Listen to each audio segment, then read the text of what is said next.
Salut et bienvenue dans une nouvelle vidéo. Alors cette semaine, on a repris le travail sur l'installation des cadres de porte.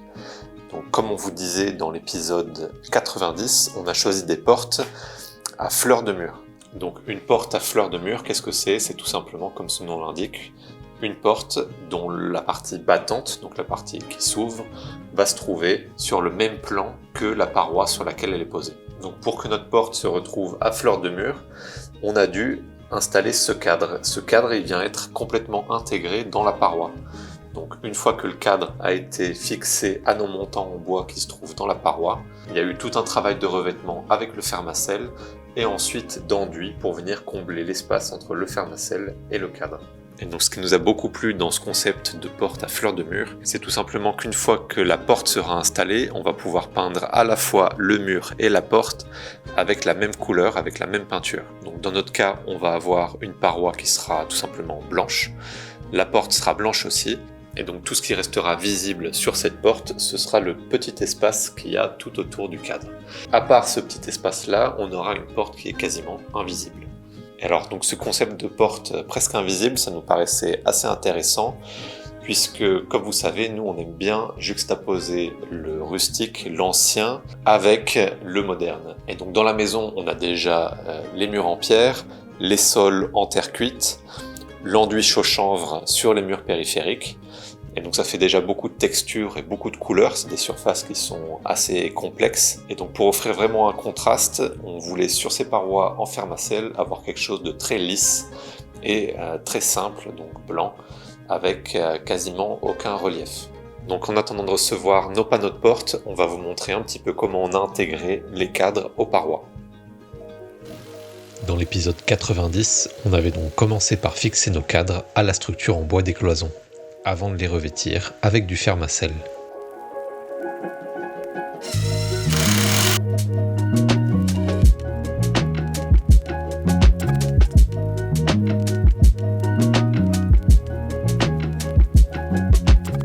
Une fois la colle sèche, on a pu retirer l'excédent et préparer le support à être enduit.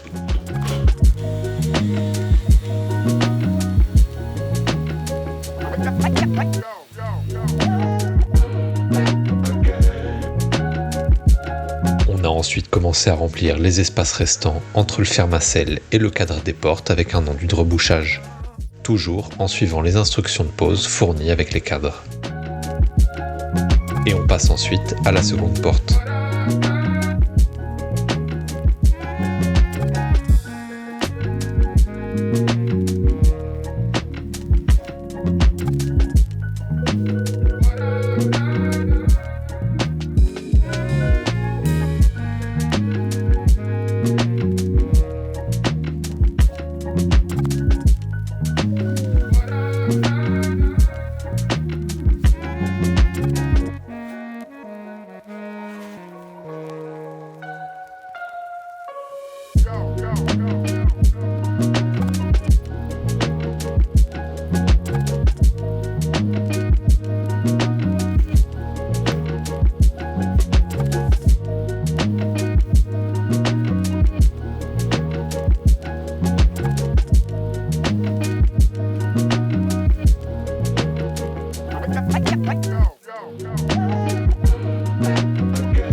Et on passe ensuite à la seconde porte.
Voilà où on en est. On a réussi plus ou moins à amener les nouvelles parties en fermacelle, celles qui couvrent le cadre de la porte, au stade du reste des parois qui avaient été faites il y a déjà plusieurs mois. La seule différence, c'est qu'il manque une couche d'enduit de finition donc sur le tour de porte, mais on attend un petit peu avant de faire ça puisqu'on aimerait en fait poncer l'ensemble du mur pour repasser une couche d'enduit de finition sur l'ensemble du mur.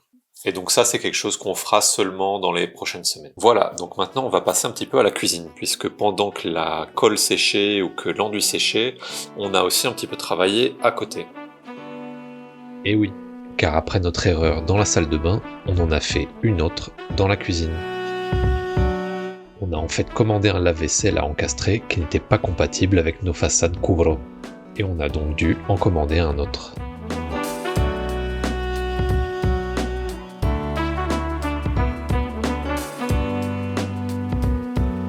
La façade du lave-vaisselle sera composée de 2 panneaux de tiroirs, ce qui nous permet de conserver une symétrie sur toute la longueur de la cuisine. La première étape consiste donc à fixer ces 2 panneaux entre eux.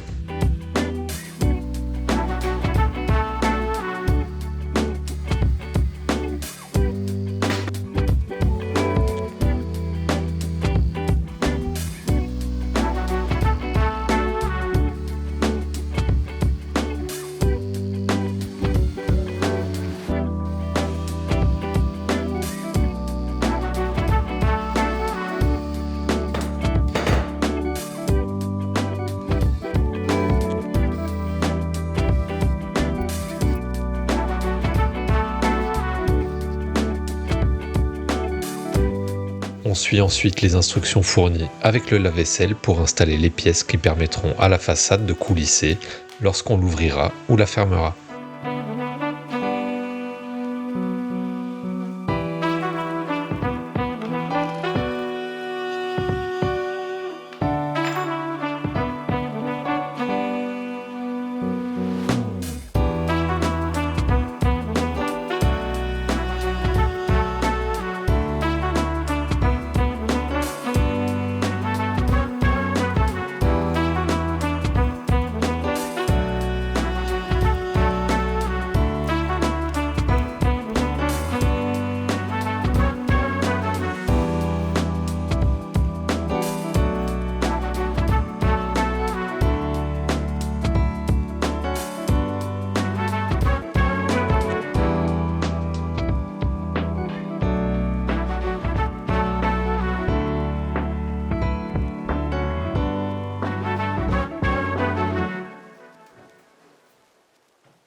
Je m'attaque ensuite à la pose des plantes de cuisine, qui nous viennent elles aussi de chez Cubro. On dispose ici de 3 longueurs de plaintes, dont 2 présentent des aérations qui seront placées au niveau du frigo et de la plaque à induction.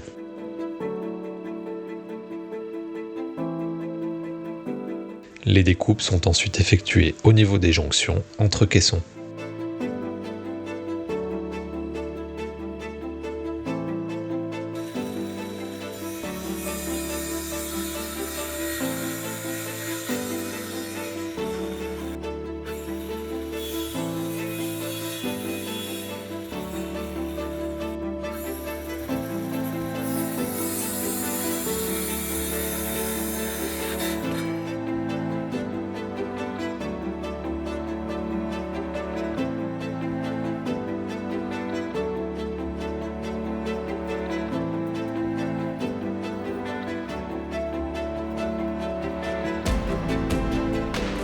On a ensuite décidé de placer le morceau le plus long en face de l'ouverture qui mène au salon, car c'est là qu'on a le plus de recul et que les plaintes sont le plus visibles.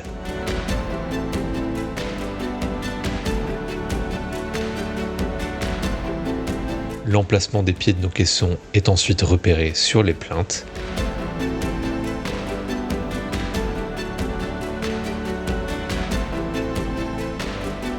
Puis on y fixe les attaches fournies avec les pieds de la cuisine.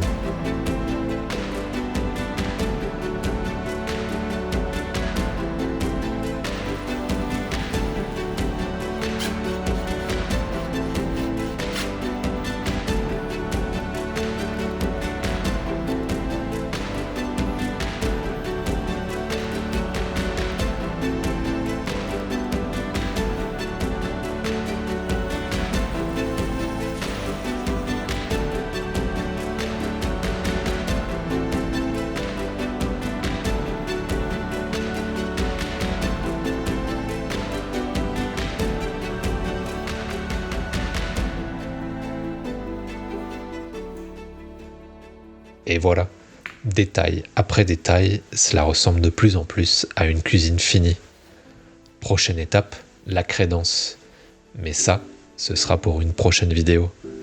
Merci d'avoir suivi et à bientôt.